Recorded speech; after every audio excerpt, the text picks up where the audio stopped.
Good afternoon, my name's Daniel and I'm going to be giving you a run through of your new Sterling Caravan.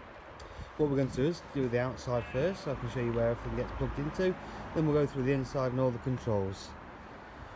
The first point of call when you get onto site would usually be your gas compartment. You'll notice in here we've got the gas bottle. Now this is my gas bottle connected at the moment, just for demonstration purposes only. So you will need a gas bottle and a gas hose. The gas hose, or pigtail as they call them, screws directly onto that regulator. Right onto the off side of the Caravan we've got the water inlet. Now the actual pump is supplied with the Caravan, which just plugs into the side of the van like so, and push the flap down to hold it into position. Just to the left of the water inlet we've got the ventilation cover for the water heater. So if you're using the water heater on gas, you must take this cover off, but if you're using it on the electric, you can leave it on absolutely fine.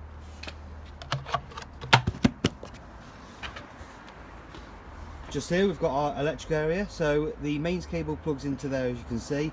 My leisure battery is fitted. Again, you will need a leisure battery in line if you've either got one yourself or you will need to purchase one. In the front locker there is a bag and a bracket for your leisure battery.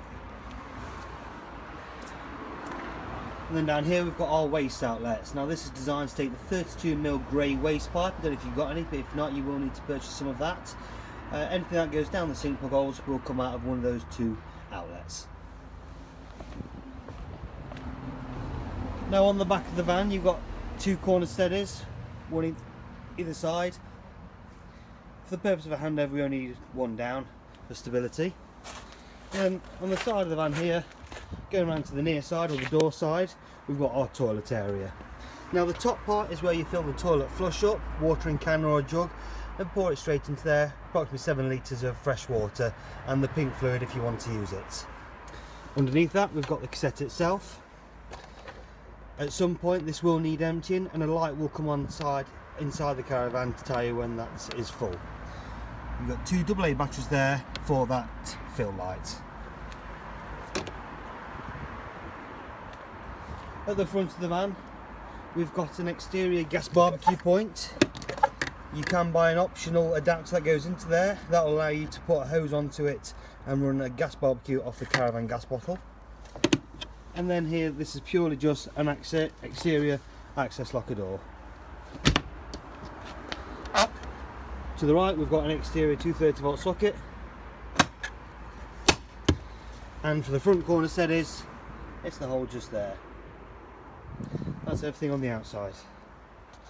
Moving on to the inside, as you can see in the doorway we've got your corner steady winder, and then in the wardrobe area we've got the controls.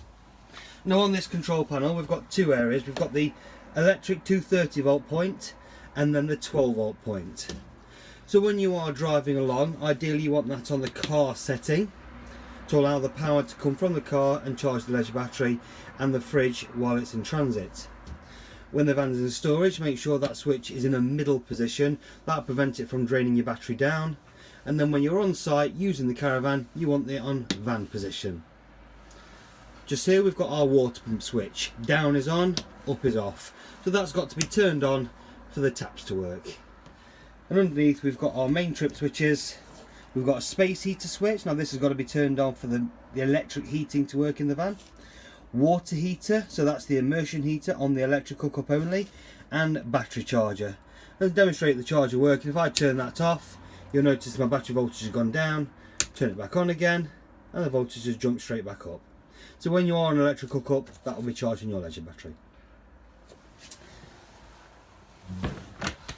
So when you first set the Caravan up, you do want to be filling the onboard immersion heater. And to fill that, it's just a matter of turning the tap on and waiting for the water to come through.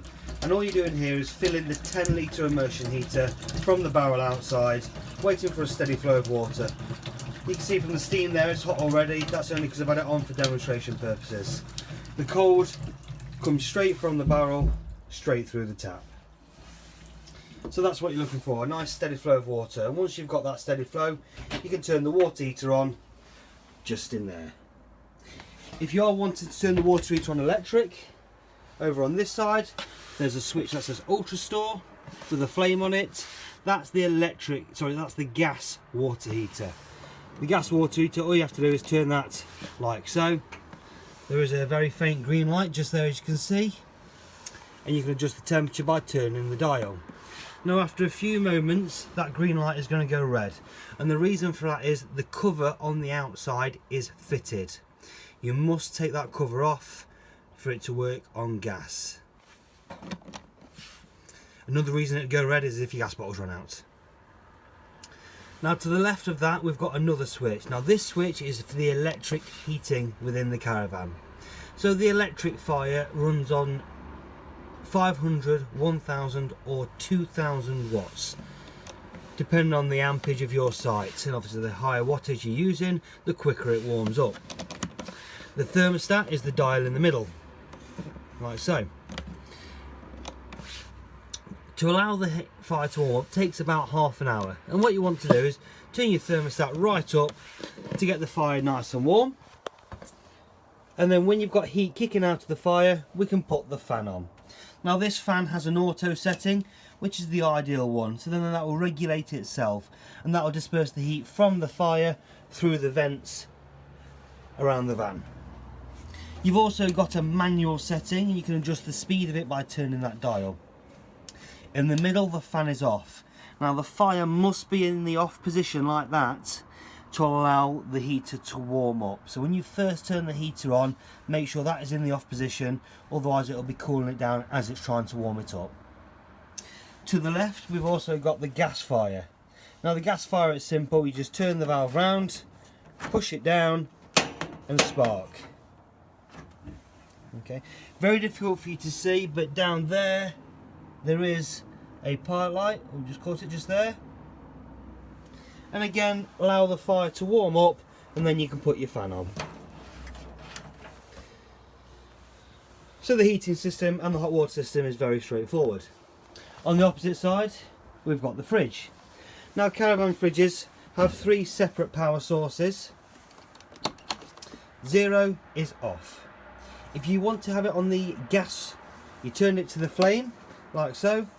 On the other side you push the valve in and watch that red line.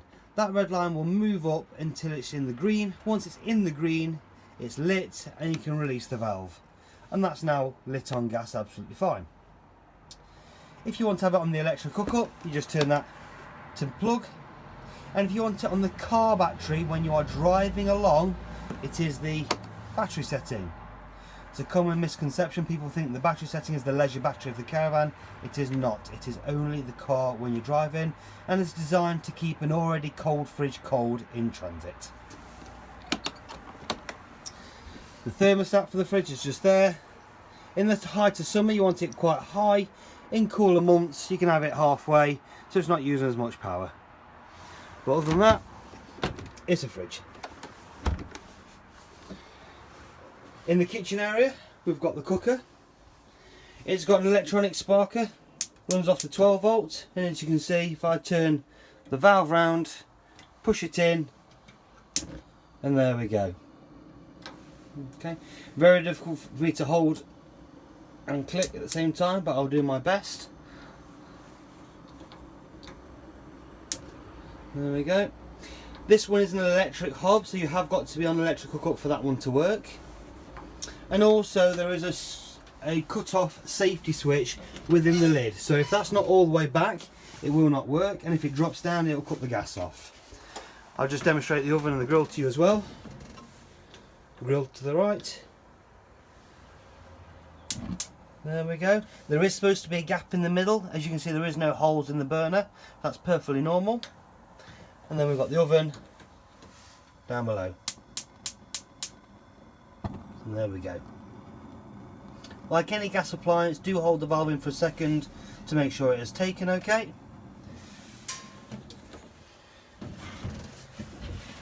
So I'll leave that lid up for a second while that cools down.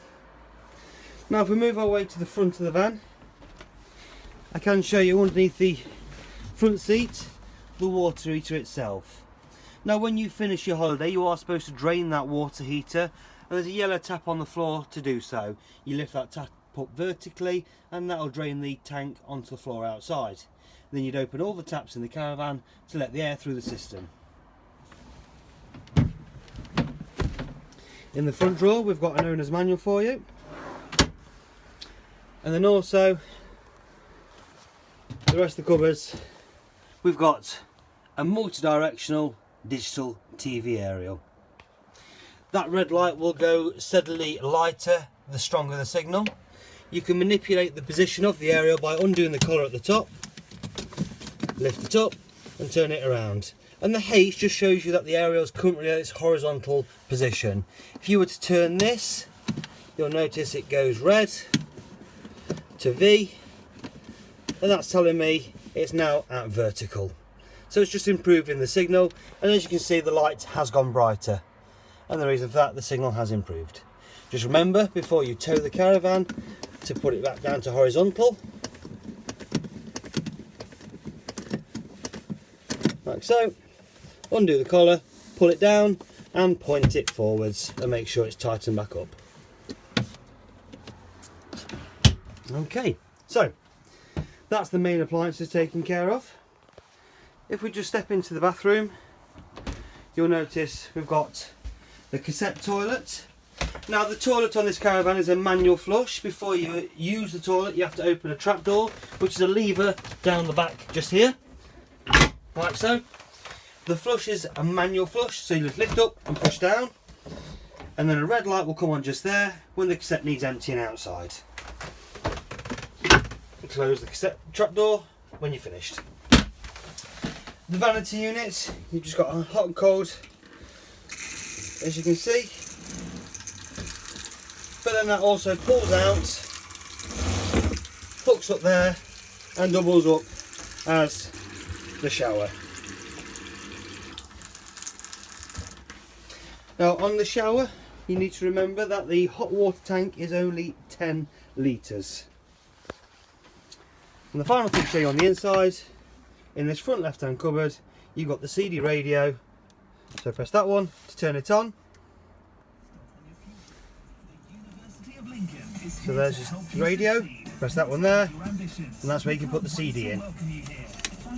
Press and hold the blue button again to turn it off.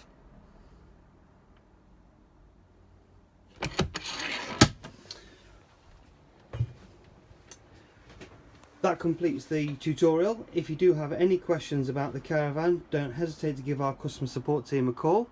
The number is 01159 387 240. If not, hope you enjoy it. Thank you very much.